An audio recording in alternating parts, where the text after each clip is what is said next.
Agency. Who represents who?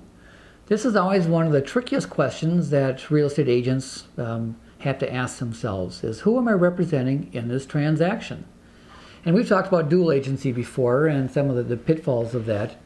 But the question today comes from Jay, one of our agents, talking about the relationship or the differences between a facilitator agreement and exclusive right to represent someone.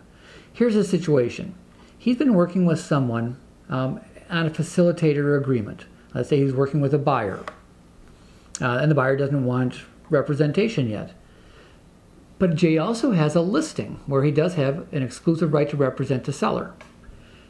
And this facilitator agreement person is interested in this house. So what relationship does Jay really have? Well, under Minnesota law, Jay has to represent the seller. That's the highest level of representation in this relationship. And that facilitator agreement goes away. The same thing as if Jay were sitting in an open house at this house and an unrepresented buyer comes in and shows some interest. Jay knows I don't like dual agency because you can never defend it in court. He's wondering, what do I do with this person? Well, what you do is you tell him, first on your agency relationship, that you circle, I represent the seller. I've got no relationship with you. You do not offer up a facilitator agreement because you represent the seller. And I think if you remember the rule of one, it's going to make agency relationship much easier for you to understand. And the rule of one is that you can only have one relationship per transaction. Now you can have a facilitator agreement with a buyer and a seller in the same relationship because that's the same. You're facilitating the agreement and you've got no representation on either side.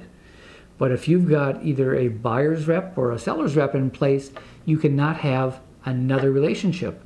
And a facilitator relationship, it is a relationship. Even though you're not representing them, it's a relationship.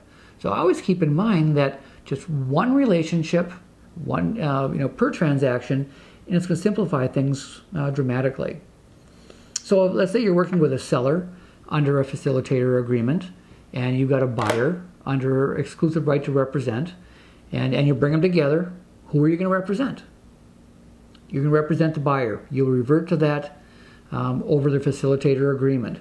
But now remember, when you revert back, you still have to honor the confidentiality. Facilitator agreements are still based on confidentiality, so you cannot tell your other party anything that your facilitator party does not want you to reveal. So hopefully I've simplified this a little bit, the whole relationship of one per transaction. But if not, keep your questions coming because every situation is unique, and I learn from these as well. So keep them coming.